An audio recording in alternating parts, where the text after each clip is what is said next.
ये time, speed और distance का सवाल है। एक व्यक्ति एक दर्शनीय स्थल तक पैदल जाता है और अपनी कार से नियत चाल बनाए रखते हुए प्रारंभिक बिंदु पर वापस आता है तथा इस प्रकार उसे कुल 7 घंटे 45 मिनट का समय लगता है। उसे दोनों ओर कार से जाने में 6 घंटे कम समय लगता है। समान पैदल चाल से दोनों ओर जाने में कितना समय लगेगा? मतलब सवाल में दिए हैं कार से जा रहा पैदल और कार से जा रहा तो उसे टोटल घंटा लग रहा, जा रहा और वापस आ रहा तो 7 घंटा 45 मिनट का समय लग रहा है। अगर और ये दोनों ओर कार से जाने में, दोनों ओर कार से जा रहा है तो 6 घंटे का समय लग रहा, 6 घंटे का कम समय लग रहा है। दोनों ओर पैदल का पूछ रहा है, दोनों ओर पैदल का पूछ रहा है। तो इन प्रकार ऐसे सवालों में डायरेक्ट ट्रिक होती है कि जब एक दोनों तरफ आने जाने का टोटल टाइम दिया हो और एक तरफ टोटल ये टाइम दिया हो, दोनों ओर कार से जा रहा हो, दोनों ओर पैदल जब आ रहा हो, ऐसा सवाल दिया हो तो इसमें डायरेक्ट ट्रिक होती है कि इन दोनों को जोड़ देते हैं। 7 घंटा 45 मिनट और ये 6 घंटा के जोड़ देंगे तो ये 13 घंटा 45 मिनट इसका आंसर हो जाएगा।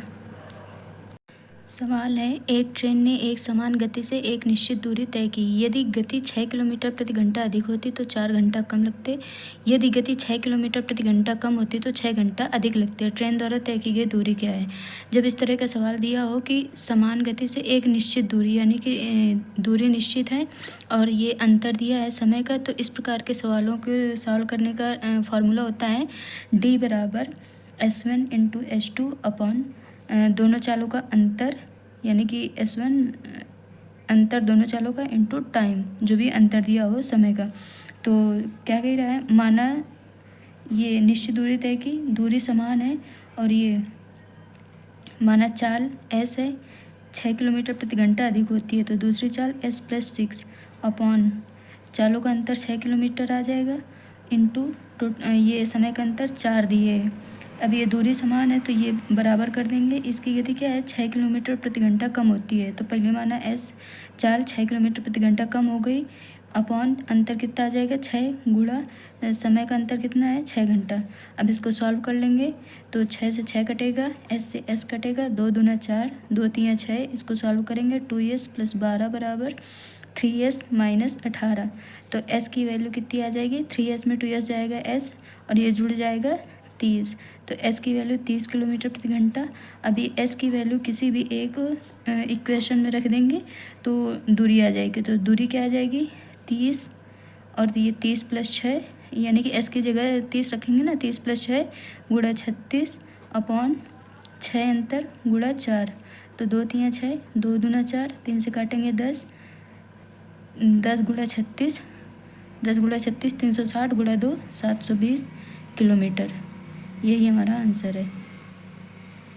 इसी तरीके से ये दूसरा सवाल है, समान समय घर छोड़कर अमाल 10:15 कार्यालय पहुंचता है। यदि वह 8 किलोमीटर प्रति घंटा की चाल से यात्रा करता है और सुबह 9:40 पर पहुंचता है। यदि वह 15 किलोमीटर की चाल से यात्रा करता है, सुबह 9:10 घर से निकलकर उसे कितने किलोमीटर प्रति घंटा की गति से सुबह 10 बजे ऑफिस पहुंचने के लिए यात्रा करनी चाहिए?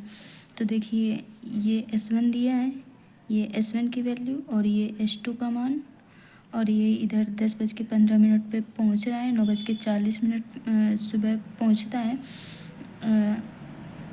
तो ये समय का अंतर कितना दिए है, 40, 20, 10, 30, 35 मिनट, 35 मिनट का ये अंतर दिए है।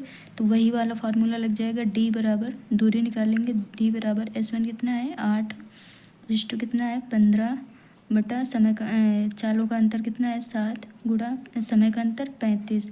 तो ये आ जाएगा 7 पंचे 35, यानी कि गुणा न करो, 15 8 120 गुणा 5 600 किलोमीटर ये दूरी आ गई।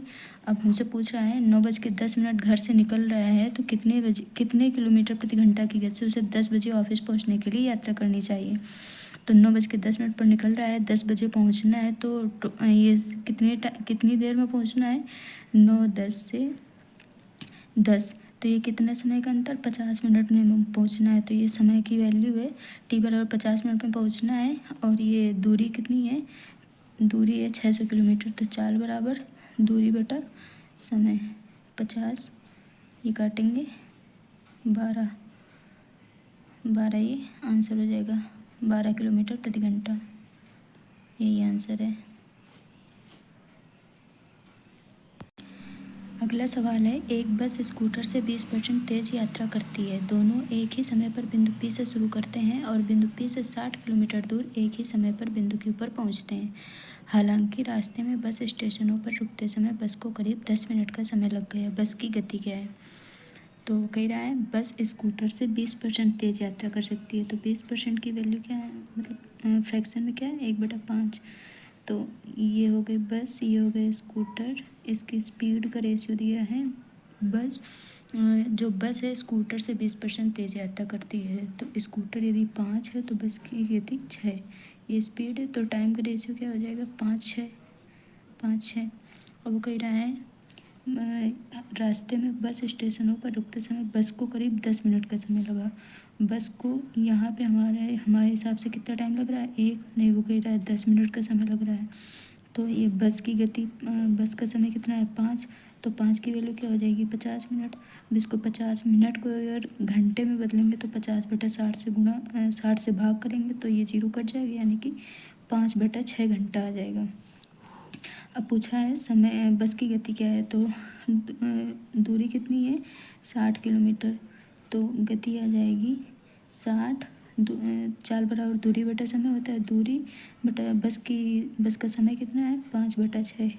तो इसको काटेंगे तो ये 12, 72 किलोमीटर प्रति घंटा आंसर हो जाएगा। एक टैक्सी स्टैंड से दो टैक्सी 28 मिनट के अंतराल पर 74 किलोमीटर प्रति घंटा की चाल से चलना शुरू करती हैं। दोनों टैक्सी एक ही दिशा में यात्रा शुरू करती हैं। टैक्सी स्टैंड की ओर विपरीत दिशा से आ रहा एक आदमी टैक्सियों से 10 मिनट के अंतराल पर मिलता है। आदमी की चाल ज्ञात कीजिए।